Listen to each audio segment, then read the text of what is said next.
Isang pagkakataon pa ang ibinigay sa'yo ng taong bayan. You are safe tonight!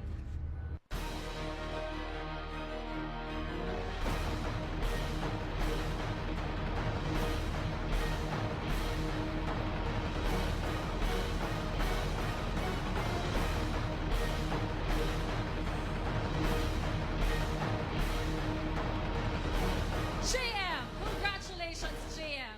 That means, Jazz, I'm sorry, you have just been evicted from the Big Brother house.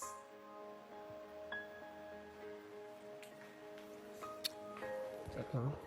Ano yung sasabihin ko? Whatever my keep. Bigay kay Rin. Sabihin mo sa kanila, I love them all. Chok na, tibigay mo na kay JP. Bye-bye. Ingat ka. Love.